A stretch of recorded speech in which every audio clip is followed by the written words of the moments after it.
तो इस मकबरे की शैली वही है जिसने ताजमहल को जन्म दिया, यानी कि ताजमहल इसी की कॉपी करके बनाया गया था।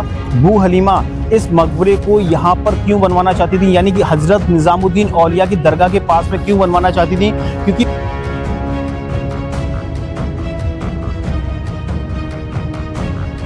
तो यहाँ देख सकते हैं ये है बादशाह हुमायूं की कब्र, और ये देख सकते हैं काफ़ी खूबसूरत सा जो मकबरा है। तो यहाँ आप देख सकते हैं ये हमें नीचे के कुछ रास्ते देखने को मिल रहे हैं जहाँ पर हुमायूं की जो कब्र है, एक्चुअल कब्र है, जैसे हमने ताजमहल में देखा था शाहजहां और मुमताज़ की असल कब्र थी वो नीचे बनी हुई थी। तो शाहजहां ने अपनी बेगम मुमताज़ के लिए ताजमहल बनवाया था, तो उससे पहले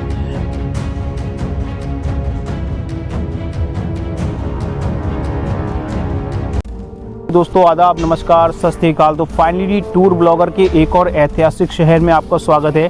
तो आज मैं आपको लेके आया हूँ दिल्ली के एक और ऐतिहासिक स्मारक हुमायूं का मकबरा, जिसको हुमायूं की पत्नी हामिदा बानो के द्वारा इस मकबरे को बनाया। तो इस मकबरे का निर्माण 1665 ईस्वी से लेकर 1672 ईस्वी में, यानी कि 7 साल इस मकबरे को बनने में लगा था।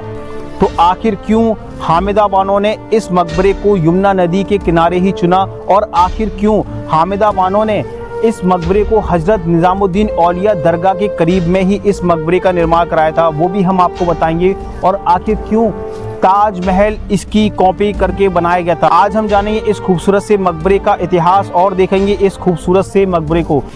देख सकते हैं ये जो पूरा मकबरा बना हुआ है करीब 172 मीटर चबूतरे के ऊपर बना हुआ है, और ये इसकी ऊंचाई है इस मकबरे की करीब 47 मीटर इस पूरे मकबरे की ऊंचाई है। देख सकते हैं लाल बलुआ पत्थर का ये पूरा का पूरा मकबरा बना हुआ है, और सफ़ेद संगमरमर से इसको तराशा गया था। तो इस मकबरे की शैली वही है जिसने ताजमहल को जन्म दिया, यानी कि ताजमहल इसी की कॉपी करके बनाया गया था।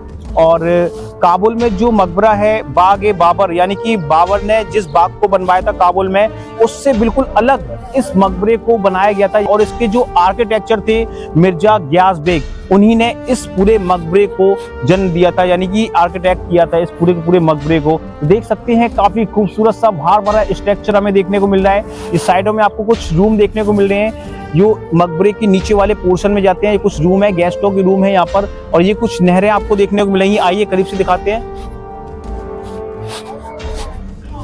तो ये जो आप नहरें देख रहे हैं, इन्हीं नहरों के द्वारा बागों में पानी पहुंचा करता था। तो जो इसके 4 बाग बने हैं, कहा जाता है जन्नत की नकल करके इन बागों को बनाया गया था, वो तो हम नहीं कह सकते हैं, लेकिन काफी खूबसूरत से बाग बने थे। और इसमें काफी जड़ी बूटियों वाले पेड़ भी लगे थे, जो लोगों की जो बीमारियां हुआ करती थी उसमें यूज किया जाता था इन पेड़ों को, इन जड़ी बूटियों को। तो देख सकते हैं ये काफी खूबसूरत सा नजारा। अब इसी से होते हुए हम ऊपर पहुंचेंगे और ऊपर आपको दिखाएंगे वो हुमायूं का मकबरा।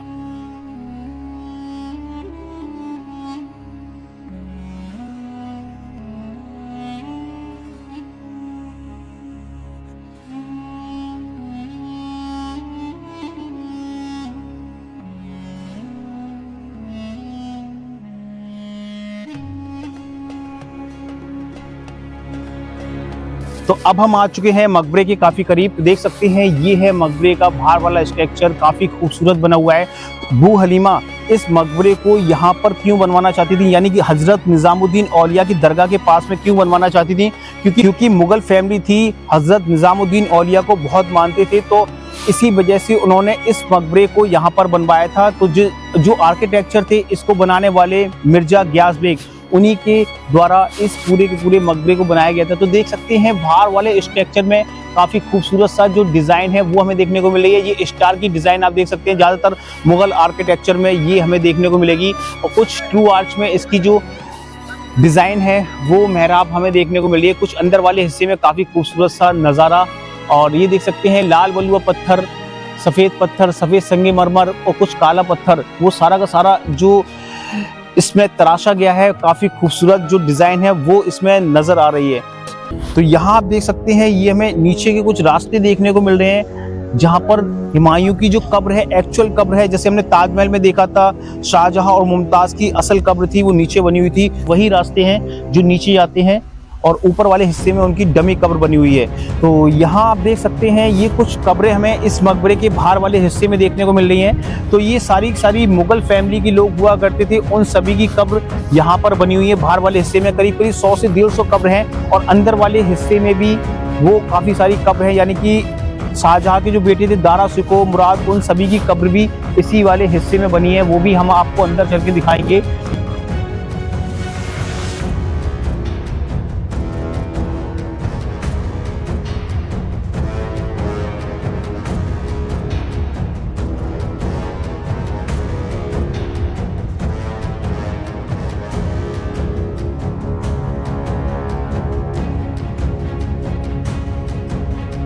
तो अब हम आपको लेके चलते हैं मकबरे के अंदर। तो काफ़ी करीब हम आ चुके हैं। तो ये है इसका मेन एंट्रेंस गेट, यहीं से होकर हम मकबरे के लिए पहुंचेंगे। तो देख सकते हैं एंट्रेंस गेट पे भी आप काफ़ी खूबसूरत सी जो डिज़ाइन नक्काशी है वो देखने को मिल रही है। तो एक बात और बताना चाहूँगा आपको, तो इन मकबरों की जब नींव रखी गई थी तो उसमें जो आबनूस की एक लकड़ी होती है उस लकड़ी का प्रयोग किया जाता है। वो लकड़ी जितनी नमी मिलती है उतनी ही कठोर और मजबूत हो जाती है। वैसे ही आपको आगरा के ताजमहल भी देखने को मिलेगा, वैसे ही स्ट्रक्चर उसी तरीके से सेम उसी स्ट्रक्चर में ये वाला जो मकबरा है हुमायूं का मकबरा वो भी ऐसा ही बना हुआ है। तो इसी वजह से इसको यमुना नदी के किनारे बनाया गया था। तो अब हम आपको लेके चलते हैं इसके अंदर।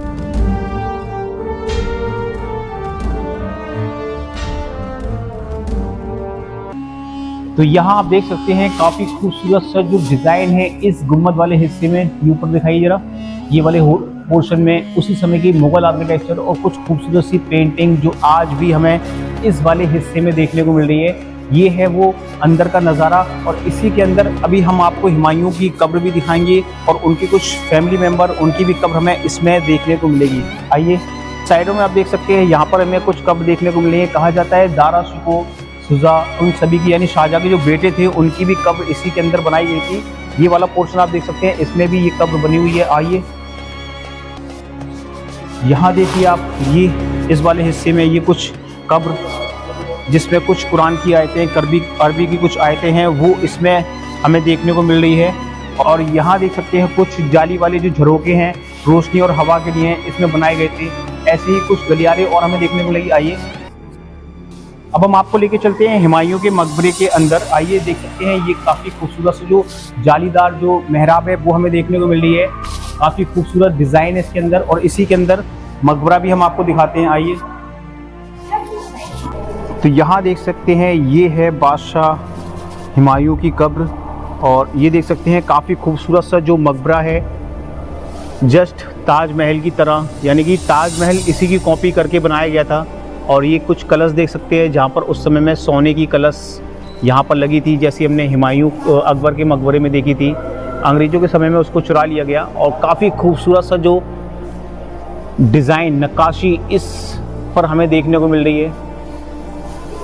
और कुछ जाली वाले झरोके आप देख सकते हैं जहाँ पर उस समय में रोशनी और हवा के लिए इन जालियों को लगाया गया था। और ऐसी ही चारों साइड में आपको और कब्र भी देखने को मिलेगी, उसके अंदर भी हम आपको लेके चले। तो मुगल बादशाह शाहजहां ने इसी से प्रेरित होकर ताजमहल भी बनवाया था। तो ये देख सकते हैं सेम उसी तरीके से अंदर वाला हिस्सा भी हमें देखने को मिल रहा है। तो अब हम आपको दिखाते हैं हुमायूं की बेगम हामिदा बानो की जो कब्र है वो यहाँ पर आप देख सकते हैं।